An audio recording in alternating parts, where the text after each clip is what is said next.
Hi everybody, welcome back to my channel. My name is Jennifer, and today I wanted to talk to you about something that some people talk about, but it's not always talked about, and that is the broken appliance. And on my channel, I do use a lot of terms that you will hear, but I do use a lot of the terms that HG Tutor uses. And so when I say appliance, that is the person that the narcissist is in a relationship with, which is going to be you. So there's many different videos where I discuss the different types of appliances, and then I do have links that you can go to HG Tutor's site and hear him describe the different types of appliances. And he is right here on YouTube as well under Knowing the Narcissist. So I wanted to talk about the broken appliance. The broken appliance is really important because I've been in this position before, and I know many of you have. If you have been in a relationship with a narcissist long enough, and you are one who usually does take them back. And it doesn't have to be a romantic relationship. It can be in a workplace or any other place within your within the dynamic of a narcissist. It can be within your family dynamic. It can be at school. It can be at work. It can be so many different places. But I usually talk about it more on the romantic side of it because that's what I hear a lot of. I'm a hairstylist, and in my chair, I have lots of people who come and talk to me about their relationships. That's just, what people do when they come into the salon. And, I've had my own experiences, and not all of my experiences are from romantic relationships. A lot of people think that they are, but not all of them are. The broken appliance is when you literally have been with a narcissist for so long and you have gotten to a point where you just no longer respond. You don't cry anymore. You don't freak out anymore. You don't yell at them. You don't question them. You don't try to reason with them. You don't chase them. You are broken. And many people on the outside will look at you as maybe unstable, very depressed, and you are. You're very depressed. You don't know, you are someone who is like, wow, I cannot believe this is happening and nobody believes me and I'm alone.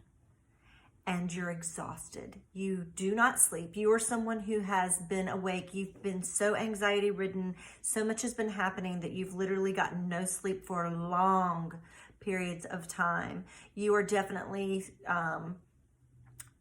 you have gone through all the phases of questioning your own judgment, wondering, worrying. You no longer have it in you to even do any of that.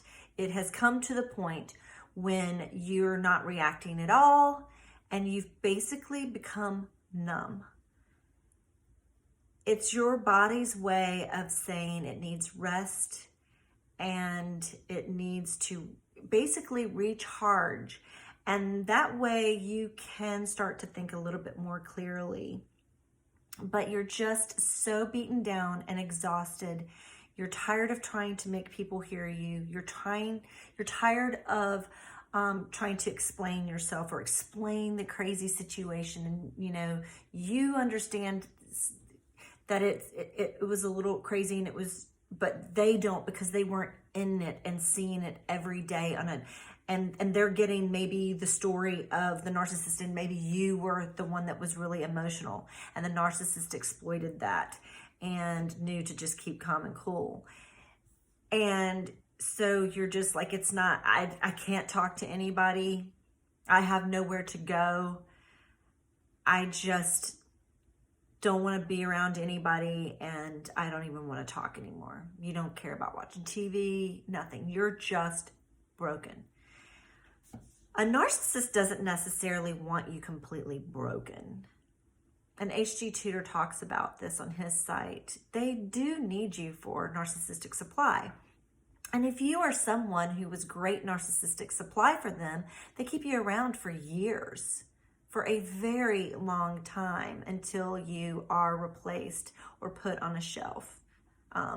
And so they don't really want you to be broken. You will get respite periods when this happens. They do want you to recharge because most of the time, because you are such potent narcissistic supply for them, or fuel, as H.G. Tudor says. So that may be when whoever that they've been with in the interim, while you've been wondering where they are and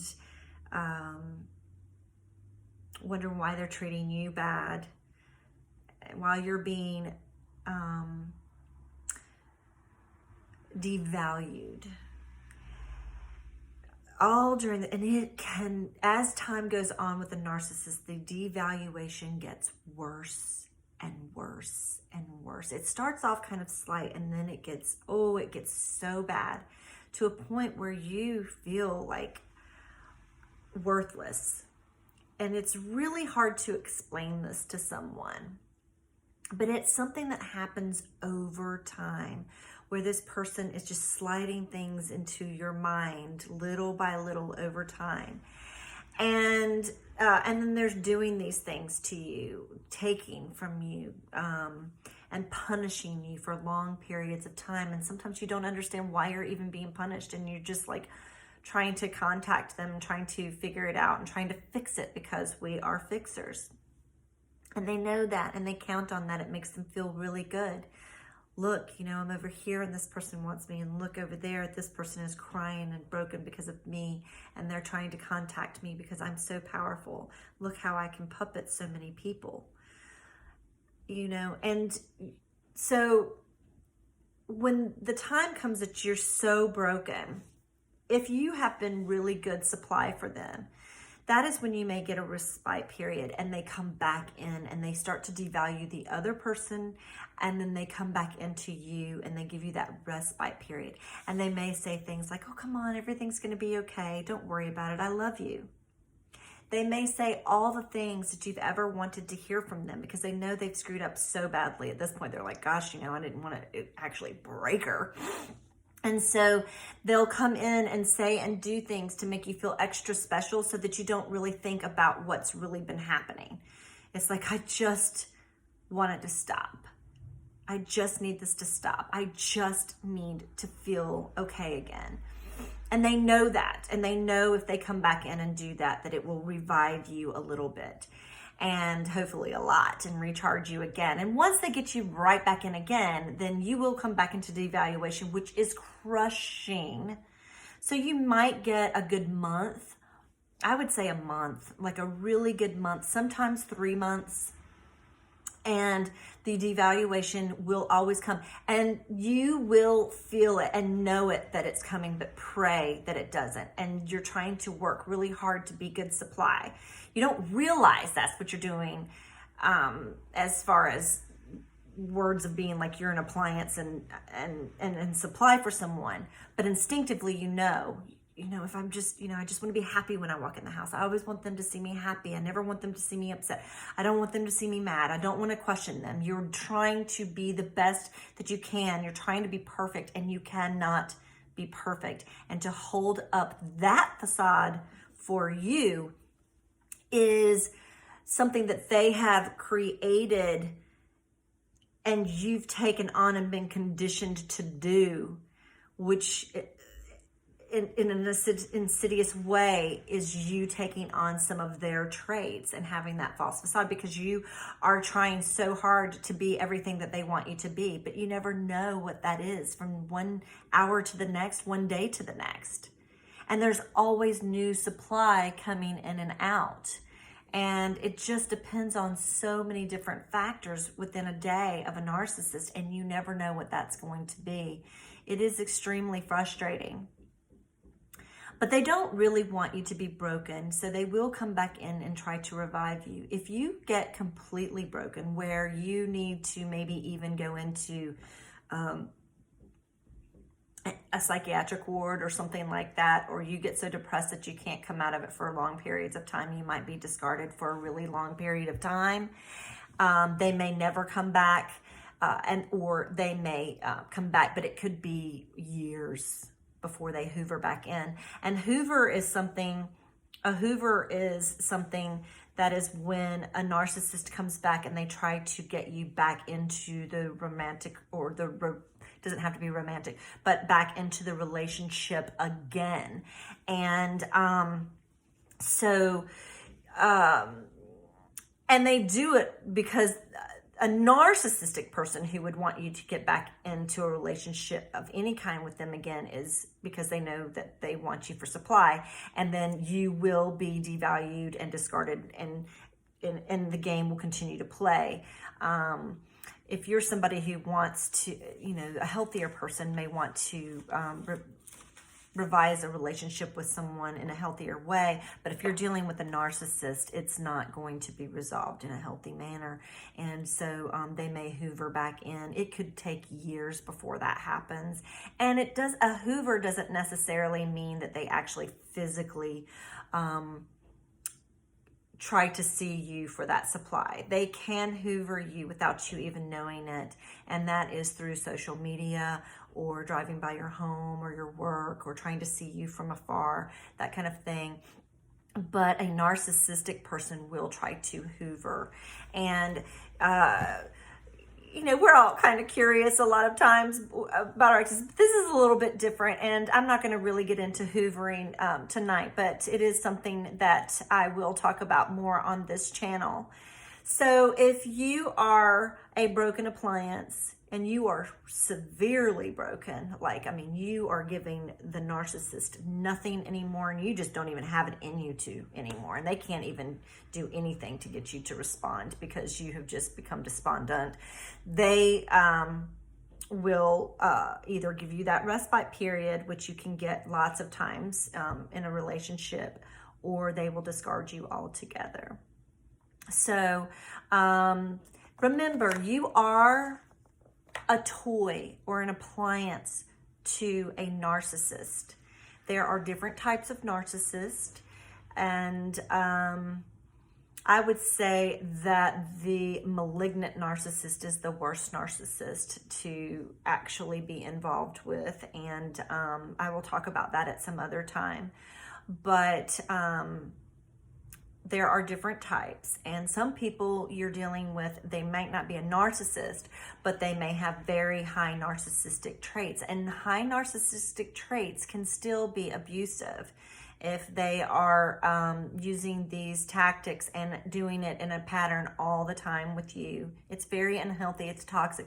When you're in a toxic relationship, it's very difficult to leave, and I know that's hard for some people to understand, but that is because victims of narcissistic abuse become trauma bonded, and it is a chemical reaction that goes on inside the body. So it is an addiction, and we do talk about that when we talk about narcissistic relationships, all of us, when we are talking about them on different channels. So I hope you understand when you get these respite periods and they do come back in, they don't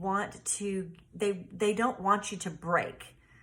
They don't want you to die and commit suicide and all of that. They actually want to keep you around because it's the fuel, it's that spark, it's that feeling that you give them of power, that energetic feeling that you give them, and they need that from you. And if you are despondent and you are just not able to do any of that,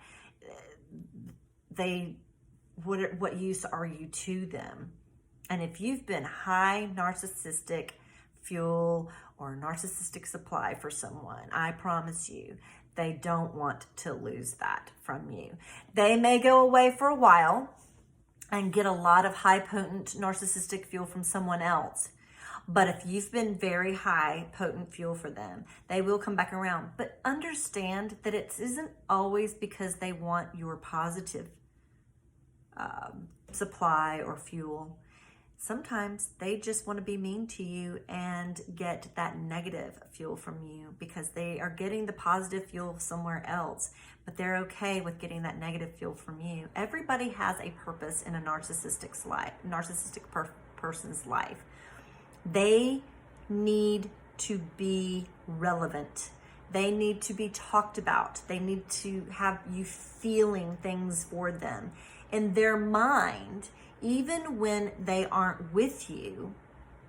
And let's just say you are home crying and depressed about them. That gives them a lot of thought fuel or thought narcissistic supply. So they can literally be going, ha ha ha ha, this is kind of funny. You know, I know that this is going to get them, or I know they're reacting over this, or I know they're thinking about me now. I know I ruined that trip for them and now they're thinking about this. And they create things in their mind. It might not be true, but in their mind, they have created that. And they do check in. You know, lots of people check in and look at people's social media, and stuff like that today. But narcissistic people are always checking in on their, if they're really a narcissist and very highly narcissistic or antisocial personality disordered people, they are definitely always hoovering and checking in on supply that they've had in their past. And they will look back, even 20 years or so, they will always look back on the people that they have been with. And they do want to have some kind of significance or power in all of the supplies that they've had in their lifetime, even if they don't want to have a romantic relationship with you anymore. It's really confusing. And I do understand that. And I think it's confusing even if it's somebody who's actually doing it to people. I don't know. I can't really, I don't know. We all have narcissistic traits. It's just a matter of how high on the spectrum you have those narcissistic traits. And narcissists are nasty people. They will fight with you over everything. They're going to be nasty and mean to you. They're going to say mean things to you. They want to put you down. It makes them feel good to make you feel like shit. It really does make them feel good. So they love to get those jabs and, feel like they have power over you. And it really irritates them when they know they don't have that power over you anymore. It is a major narcissistic injury and it makes them hate you. Someone asked that one time, do they hate me? And they can feel hate, and yes, absolutely have malice towards you. Just the thought of you or the sight of you, they can feel anger and have these horrible feelings towards you and just wish that you weren't around. But the truth is, there's a part of them that is like, wow, this is narcissistic supply. So, but they do fear you ripping the mask off. So when you do get healthier, they don't like that. They don't want that. And they want to knock you back down 10 times. I definitely know this is fact because I, over time, have been getting healthier and healthier and understanding what, basically I've been dealing with my entire life and understanding myself more. And so when a narcissistic person doesn't get the reaction that they want out of me, that's a narcissistic injury, and they get angry and they lash out at me. And I understand that. And usually now, I just deal with it differently. Which is probably what they definitely hate. But I don't let things get to me and take it personally anymore. That's something that's going on within them, and they would have to deal with that and understand why is this, but they don't introspect like that. Most don't anyway. Some of them can, but they don't really care to, and it's like, you know what, you just get on my nerves. It's not like they're going to sit there and go, wow, why am I feeling like this when I see this person? Or why do I act like this when I'm around this person? Or why do I want to be so mean to him or her? Or they don't do that. It's just a natural reaction and just what they do. So don't take it personally. Don't let them make you get to a point where you are the broken toy that they throw back in that toy box and rip out anytime they want and, dangle you around. And when they finally feel like you're so broken, they just toss you out to the dump. And you do feel like that. I know. I've actually said that. I feel like trash that you just dumped out and you don't even care about. I've said all of the things that we can possibly say. And because it does feel like that, but you don't have to let it get that way. Don't take it so personal. They are using vulnerabilities. They know a lot about you. They listened to all those vulnerabilities that you shared with them. And so they know what hurts you. They know exactly what to do to hurt you. The funny thing is that what they may learn certain things, but as you get healthier, those things that they're doing may not hurt you as much. It's like, okay, well, okay. Because you don't care as much. I'm somebody who has always cared about, I've never gotten where I hate people and wish harm on anybody and wish that I never saw them again. Well, maybe not see them again, but, hear from them or know that they're okay or something like that. I've never been like that. I do try to distance myself from people that are very unhealthy for me. If I'm questioning certain things, I will distance myself just to protect myself in some ways. There's different things that I personally have been doing for my own self, but there's no one I can think of that I just hate. I don't have hate inside of me. I've been mad enough where I've been mad, for a while, and like I'm so angry that like I might feel something in a second, but nothing holds on me like that. However, I won't allow someone to treat me like crap anymore. I will care about people from afar. We're in a time where, right now we have this pandemic going on and anybody could catch COVID-19. You don't know how they're going to react to it. We could lose friends, family members, things like that. I've made sure to let people know that I care about them. I do care about anybody that I've ever cared for and don't want anything to happen to them. But as you get healthier, those things don't bother you as much. And so it's like, you can look at it and be like, yeah, okay, that tactic used to work on me, but it doesn't really matter to me that much anymore. And you do life the way you need to do life, and you be healthy for you. You don't have to be the broken appliance. You can put yourself back together. You might have some cracks, It's kind of like, when you have a baby and you might get some stretch marks, but we're proud of those stretch marks. We had that beautiful baby, and you can be proud of the cracks, even though they're there. It's like you're a strong person and you made it through some things that were really, really painful. And just remember, I know it's hard to have empathy for people that hurt you, but they're broken too.